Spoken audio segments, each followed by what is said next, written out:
Hello friends, Ratna's কিচেনে সকলকে স্বাগত। আজকে আমি বানাবো একটা ব্রেকফাস্ট রেসিপি, সেটা হচ্ছে বয়েল চিকেন দিয়ে চিকেন রোল। তো আমি তার জন্য কী কী নিয়ে নিয়েছি, এখানে ময়দা মেখে নিয়েছি সামান্য নুন আর তেল দিয়ে, সাদা তেল দিয়ে নিয়ে নিয়েছি বেলার জন্য ময়দা, নিয়ে নিয়েছি সামান্য পেঁয়াজ কুচি, নিয়ে নিয়েছি হচ্ছে বয়েল করা চিকেন, তাকে ছাড়িয়ে নিয়েছি, সামান্য নুন নিয়েছি, নিয়ে নিয়েছি গোলমরিচের গুঁড়ো, আর নিয়ে নিয়েছি গার্লিক চিলি সস। লেচি কেটে নিয়েছি, নিয়ে এবার রুটির মতন এটাকে বেলে নেব।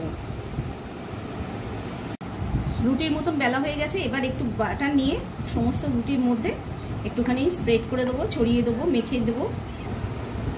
এবার এই চিকেনগুলোর মধ্যে একটুখানি নুন নিয়ে নেব, সামান্য একটুখানি, নিয়ে একটুখানি পেঁয়াজ নিয়ে নেব, পেঁয়াজটা নিয়ে নিচ্ছি, নিয়ে নেবো। তারপরে গোলমরিচের গুঁড়ো, কাঁচা লঙ্কাও দিতে পারেন, এখানে কাঁচা লঙ্কা আমি দিলাম না, বাচ্চা খাবে। আর দিয়ে দেবো গার্লিক চিলি সস, এটা কিন্তু আমার একদম সমস্ত এইরকম ধরনের রান্নার মধ্যেই কিন্তু আমি ব্যবহার করে থাকি। আশা করি আপনারা যদি কোনো ভিডিও দেখবেন তাহলে এর মধ্যে দেখতে পারেন। আমি সব ভালো করে মেখে নিচ্ছি। স্টাফিংটা এর মধ্যে দিয়ে দিচ্ছি রুটির মধ্যে, আর একটুখানি জল নিয়ে নিয়েছি।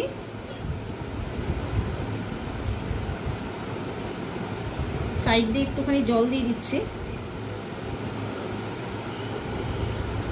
চটপট কোনো গেস্ট আসলে অবশ্যই কিন্তু এটা বানিয়ে দিতে পারেন। আর খুব সামান্যভাবে এরকম মুড়বো, এভাবে আমি এটাকে রোল করে নেব। এটা রেডি হয়ে গেছে। এবার একটা কড়াই বসিয়ে দেবো, দিয়ে তার মধ্যে তেল দিয়ে এটাকে ফ্রাই করে নেব। একটা কড়াইতে দিয়ে দিয়েছি সাদা তেল, আপনারা চাইলে কিন্তু বাটারেও এটা করতে পারেন বা ঘিতে করতে পারেন। ঘি বাটারে করলে শ্যালো ফ্রাই করলেই হয়ে যায়, কিন্তু আমি দিয়ে দিয়েছি সাদা তেল। এখানে ঘি দিয়েও করলে বেশ ভালো হয়। দিয়ে দিচ্ছি কড়াইতে, দিয়ে আঁচটাকে একদম কম করে এটাকে ফ্রাই করে নেব। এটা ফ্রাই করা হয়ে গেছে, এবার আমি একটা প্লেটের মধ্যে নামিয়ে পরিবেশন করছি। কেমন লাগলো এই রেসিপি? যদি ভালো লেগে থাকে অবশ্যই লাইক, শেয়ার, কমেন্টস করবেন। আর যারা সাবস্ক্রাইব করেননি, সাবস্ক্রাইব করে আমার পাশে থাকবেন। বাই।